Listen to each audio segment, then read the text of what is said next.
We are out here near Walden Pond. Just noticed this really big sugar maple. Beautiful tree. This is where we get maple syrup from. A lot of these are up in Canada, but all throughout New England, we have sugar maples. That's a big one right there. And then another one in the background. Really, really pretty. Then I think we have a fallen one right around here. There's actually a bunch. Look at that. Ooh, that is beautiful. Bunch of fungi growing on it. Look at all that. Decomposing, making the soil, recycling the nutrients. So right now we're walking to a trailhead, not at Walden Pond directly, but a trailhead that leads to Walden Pond. We already passed it, the pond that is, but we're going this kind of a little more secluded area with less people. Also, you see this beautiful white pine right here. I know we talked about that before. Really gorgeous tree. And I'm out here with my mom. And this is Alder, by the way. Your boy. I'll talk to you in a little bit. My goodness, look at this. So I just found this log on the ground here. But this is such an amazing example of mycelium. So you see all of these puffballs, right? And I don't know if you can notice, but little dust coming out, those are spores. So that's how the fungus reproduces. What I'm touching here, these puffballs, that's the fruiting body with the spores, which are like seeds. But this white stuff's mycelium. And that white stuff connects them all. And that white stuff is decomposing, right? It's decomposing this tree, which is so neat. Mycelium starts to decompose and break down the wood, right? So instead of it being hard and sturdy, it turns it into this fresh new soil. That was wood, but now new plants can use that as fertilizer, as new organic material with nutrients to grow.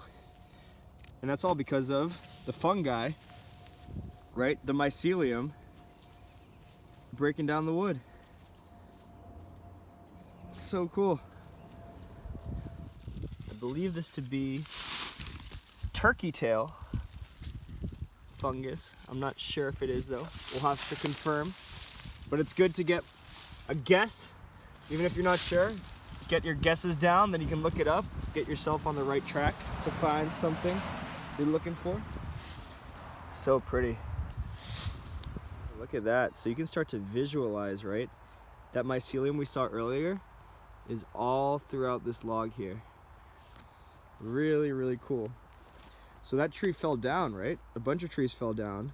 They're decomposing, but in the gap where they fell down, we have baby little white pine trees, all that green down there in the sunlight. And eventually they'll grow and grow and grow and can become a mature white pine. So cool.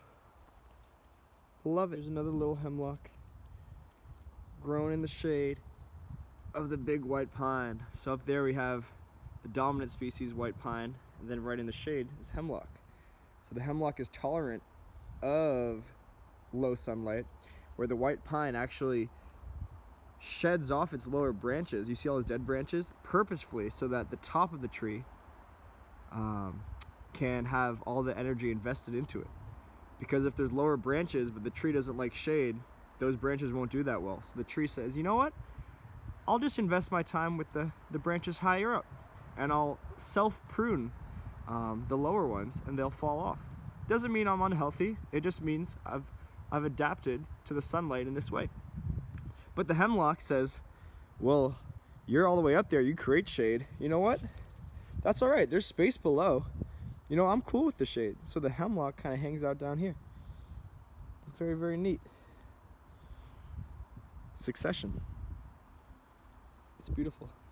Just appreciating the bark again. Black birch. Super pretty. Look at that. The way it peels. Gorgeous, gorgeous tree. Got a couple more over here.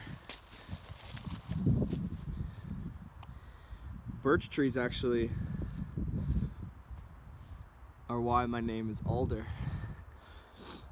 They reminded me, the alder trees out west reminded me of these birch trees back home. Some of my favorite trees. So I want to name myself after, you know, a tree from the East Coast where I'm from, Boston, Massachusetts. And we're out here in Concord. Concord! All right, thanks everyone. Peace.